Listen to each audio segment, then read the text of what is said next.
સુરતના ડુમ્મસ ખાતે આવેલા રીવા વ્યસન મુક્તિ કેન્દ્રમાં યુવાનના શંકાસ્પદ મોત મામલે પોલીસે સંસ્થાના 2 કાઉન્સિલરો, ડ્રાઈવર અને વોર્ડ બોયની ધરપકડ કરી છે. સુરતના ડુમ્મસમાં આવેલા રીવા વ્યસન મુક્તિ કેન્દ્રમાં યુવકના શંકાસ્પદ મોત મામલે ડુમ્મસ પોલીસે સંસ્થાના 2 કાઉન્સિલરો, ડ્રાઈવર અને વોર્ડ બોયની ધરપકડ કરી છે.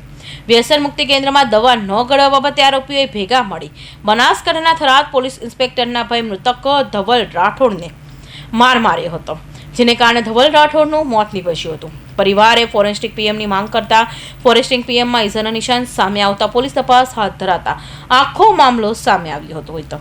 હાલ તો પોલીસે રીવા વ્યસન મુક્તિ કેન્દ્રના 4 આરોપીઓની ધરપકડ કરી વધુ તપાસ હાથ ધરી છે.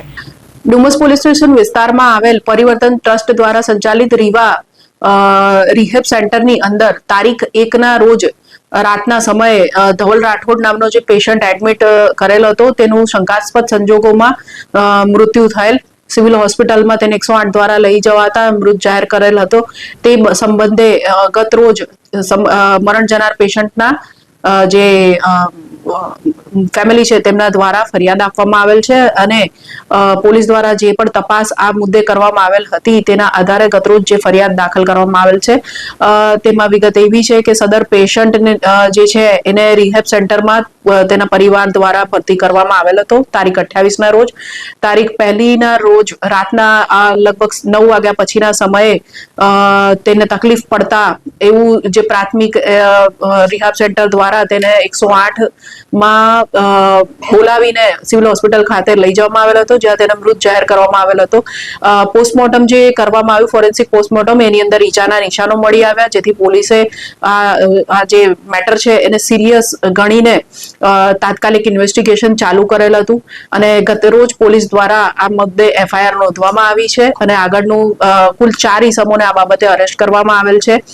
જે પ્રાથમિક તપાસમાં જણાઈ આવ્યું કે આ જે ઇસમ છે જે ચલવે છે આ રિહેબ સેન્ટરની અંદર કામ કરતા 2 કાઉન્સિલરો, વોર્ડ બોય તથા ડ્રાઈવર દ્વારા દવા નહીં લેવાના મુદ્દે આ સદર પેશન્ટ ધવલભાઈ રાઠોડને મારવામાં આવેલ હતો, જેના કારણે સદર પેશન્ટનું મૃત્યુ નિપજેલ છે.